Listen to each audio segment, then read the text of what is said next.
up, y'all? And thank you for tuning into another episode of Designing Rachel Marie. Of course, I'm yours truly, Rachel Marie. And today we're going to talk prices. So I know a lot of people are probably eager to know the prices that I am paying for my surgery in the Dominican Republic. So I'm just going to kind of come on briefly, give you a quick video in regards to prices, and then we'll go from there. So before I get started, I do want to tell everybody that I do not encourage anybody, of course, to go out and get plastic surgery if this is not something that you are preparing for. When I say preparing, it is a financial obligation. Like it is, it's truly a nice chunk of change that you're about to spend on your body. And with doing that, you do not want to put your family in any type of financial bind by doing this. You want to be responsible about it. I will be honest with you guys. It took me a little while to save for my surgery. And actually I ended up having to spend what I was initially saving for my surgery in order to relocate. So again, this has been a process for me. And that's what, of course, I encourage all women to do, is take their time and plan it out. As a matter of fact, I'm going to make another video that is going to just talk about some clever ways that you can save in order to get your plastic surgery without actually really feeling it as much, and just some little things you can do. But that'll be another video. Today, I'm just going to give prices, so that'll kind of give you guys a ballpark estimate on what to expect. Of course, your prices won't be exactly the same, but it gives you a ballpark. So first and foremost, my surgery itself was $4,950. That was what I'm paying to the surgeon.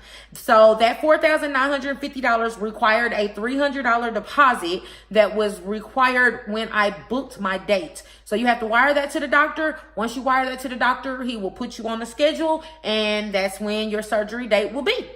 Now, my recovery house. Recovery houses vary based off of the person, the different recovery houses that you choose to go to, just like the surgeons, and also based off of what type of packages you get. They have different packages that include certain types of rooms, different treatment, and so forth. And then, of course, it also varies based off of how many days you choose to stay. Most doctors recommend that you stay 14 days, but some tell you can go home as soon as like 7.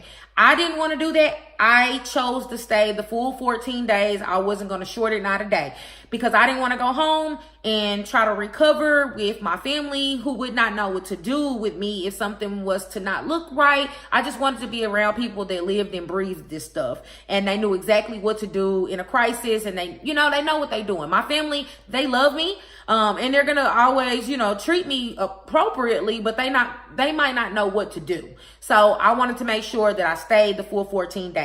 So my recovery house package includes my 14-day stay.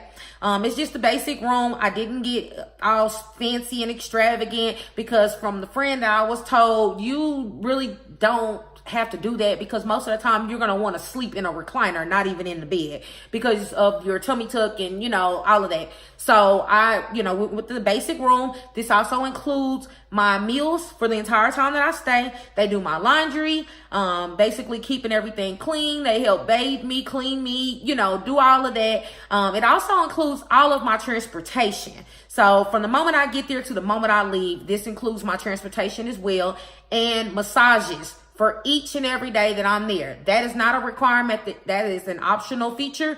I chose to do massages every day that I'm there. Not these are going to be massages for pleasure. These are massages that are needed. You're going to have a lot of fluid and a lot of swelling, and these massages is what kind of helps reduce the swelling, get the fluids off of you, and keeps you from developing the lumps. And if you've ever heard of people say they had liposuction and they develop lumps, or a condition called fibrosis, I believe that's what it's called, fibrosis. That is because they were not getting the proper post-op care when it comes to the massages and rubbing that stuff out. So I didn't want to take any chances with this while I was over there. So I paid to have one a day. I think they say as long as you get one every other day or every 2 days or something like that, you're fine. But I was like, nope, give me one a day. So I paid for one a day. And then when I get back home, I'll pay somebody else to come and massage me and so forth. But that's another story. So my total cost for the recovery home was $1,655. They required $150 deposit. The place that I went to, you pay the rest when you get there, which I love that, because I honestly, not that I don't have it to send, I just feel more comfortable giving it to them when I get there, just in case something happens. So that's just me, and that's how I think. I just don't want nobody to have all of my money without giving me no type of service at this point. So the $150 deposit, they'll get the other $1,505 when I get there. Now, the flight. My flight was $816.73. That was just for the airfare to and from. And then because I flew Delta, Delta does not include any luggage. So if you want to carry anything outside of a carry-on, you have to pay for it. So they charge you $30 each way, which is $60 total. So I paid to have one luggage. And so that brings my total airfare cost to around $880. Okay. Now, another thing that I did was a TSA pre-check. A lot of people don't do this, but I did a TSA pre-check. That cost me $85. I'll do another video kind of telling you about the TSA pre-check, but just to put it out there, that cost me $85. Then there is a list of extras that the doctor in the recovery house will give you that you could possibly anticipate paying for. These are not a fact that you will pay for them, but being in a foreign country, you want to make sure that you have the funds to pay for something if you need to do it. So they give you all the worst case scenarios and the amounts for these things just in case you do need to pay for those. So I added up about $1,500 for the extras, and this is just in case money. This might not be needed, but it's just in case. And then you also want to make sure that you're tipping your people in the recovery house that are taking care of you, your drivers, when they're taking you places. You know, it's just common, courtesy gestures. You want to treat people good, and of course they're treating you well as well. So that's why I included $1,500, because actually, when I added up everything that they told me, it was only like $800. And so me being me, I want to be over prepared rather than under prepared. I threw the extra $700 in there because I want to make sure that I got enough to do whatever I need to do. So just to run through those things, extras that could be include an iron shot, which would be $40, a blood transfusion, $150, Rosa mosquito oil, $40, an extra faja garment. You do get one of those with your surgery. That's $200. Other meds, $200. Oxygen therapy, $100. Transportation, $10. Broken surgical drains, which is possible, $20. And a spirometer, $35. So that is a list of some of the extras that could possibly happen that may not happen, like meds and stuff like that. To save yourself money on that, you can also ask your doctor here in the States to prescribe you the pain meds, the antibiotics and stuff like that you're going to need.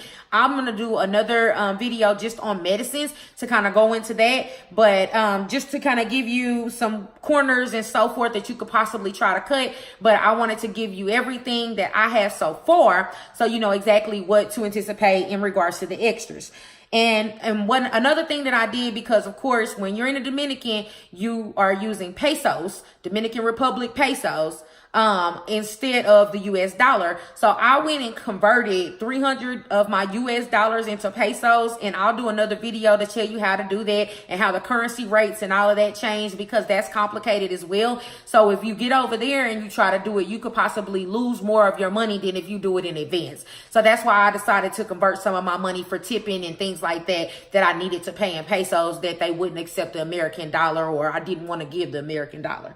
So just to add everything that I've just listed up for you, that is a grand total of $9,070. Okay, so that is just the grand total of what I'm actually dishing out for the surgery itself.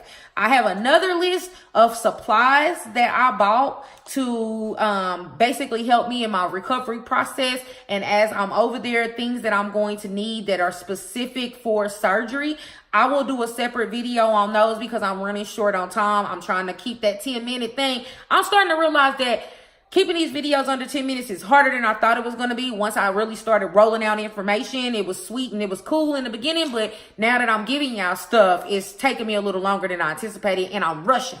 But anyway, I'll separate that out in the next video to give you all of the supplies and everything that I'm packing up to go to the Dominican Republic, and that'll give you some information on that.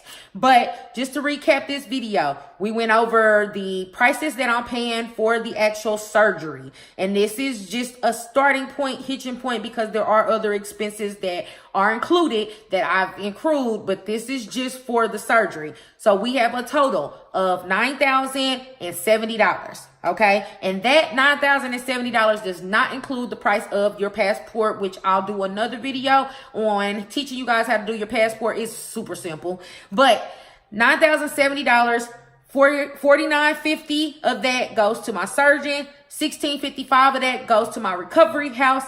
$880 of that went to my airfare through Delta. And then the TSA pre-check took another $85. And then $1,500 of that is for extra spending money and while I'm there. So that is how we come to the grand total. If you guys have any questions about this, please leave it in the comment section below. And then I will make sure to include the answer to the questions in the next video. And then, like I said, I also will make the next video in regards to the surgery supplies. I'm also going to make another video about vitamins. So we have a lot to come. But again, I just want to keep rolling these videos out here to give you a little bit at each time, so you can kind of compile the information that you're learning and kind of go through the steps. But again, I want to ask you all, like in every video, please like and subscribe. We are actually making good progress with the subscribers. I would like to see a bit more. I actually got a little bet going with my kids in regards to subscribers. So if you guys can please help subscribe, that would be greatly appreciated. And until next time, I appreciate each and every one of you for tuning in, and we'll talk soon. Bye. Every single day